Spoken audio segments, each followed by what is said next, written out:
नमस्कार, मैं हूं Amod Shrivastava. Amazing thought, amazing message, amazing information की दिशा में आज एक कदम और आगे। आज के इस दो चिंतन का विषय है जीनियस अल्वा एडिसन और मौन का सार।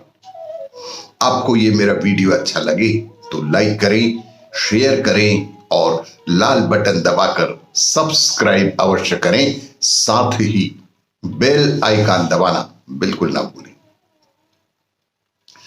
आज के इस प्रथम चिंतन का विषय महान आविष्कारक थॉमस अल्वा एडिसन।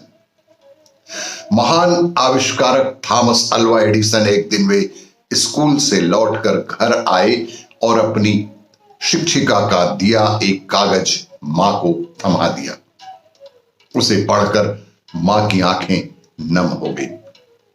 मां ने जोर जोर से पढ़ा, आपका बेटा थॉमस एक बेहद जीनियस है।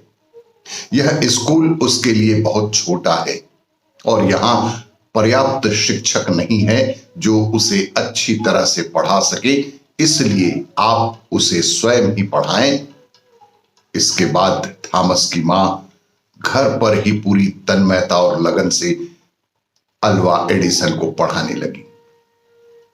इस घटना के कई वर्षों बाद जब थॉमस एडिसन एक सफल आविष्कारक और उद्योगपति बन चुके थे और उनकी मां का स्वर्गवास हो चुका था, एक दिन घर पर कुछ खोजते हुए उन्हें एक फोल्ड किया हुआ एक पेपर का टुकड़ा मिला। यह वही पेपर का टुकड़ा था जो उन्होंने बचपन में स्कूल से आने के बाद अपनी मां के हाथ में रख दिया था और कहा था कि शिक्षक ने ये पत्र आपके लिए भेजा है।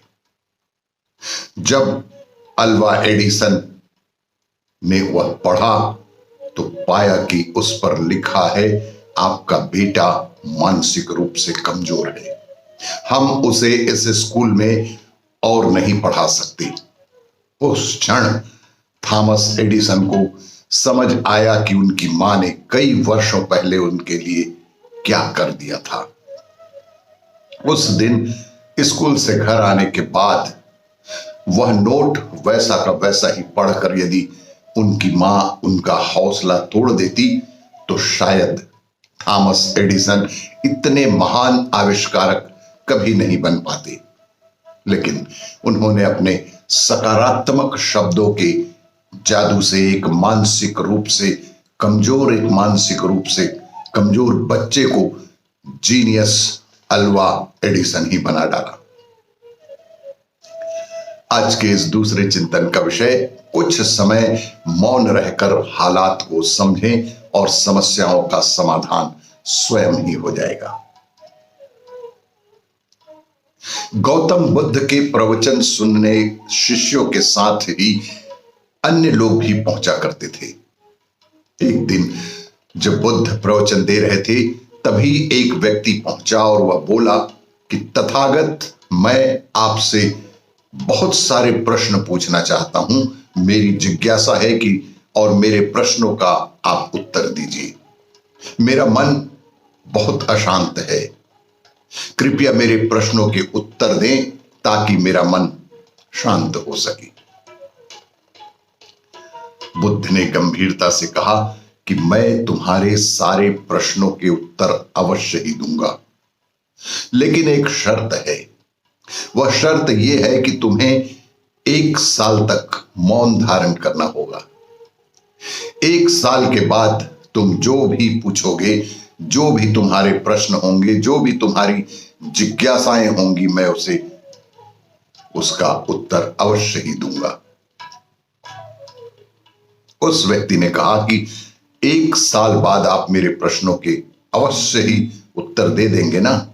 बुद्ध ने कहा कि मैं अपनी बात का पक्का हूं, तुम्हारे सारे प्रश्नों के जवाब मैं 1 साल बाद अवश्य ही दे दूंगा। लेकिन 1 साल बाद बुद्ध की बात मानकर उस व्यक्ति ने मौन व्रत धारण कर लिया और धीरे धीरे वह मौन की वजह से उसका मन एकाग्र होने लगा, वह ध्यान में उतरने लगा, मन भी शांत होने लगा।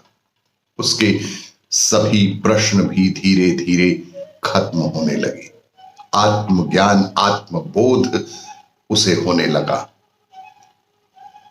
1 साल बीत गया। समय पूरा होने के बाद बुद्ध ने उस व्यक्ति से कहा कि अब 1 वर्ष पूरे हो चुके हैं, तुम अपने सभी प्रश्न मुझसे पूछ डालो, मैं तुम्हारे सभी प्रश्नों का उत्तर अवश्य ही दूंगा, सारी जिज्ञासाओं को शांत करूंगा।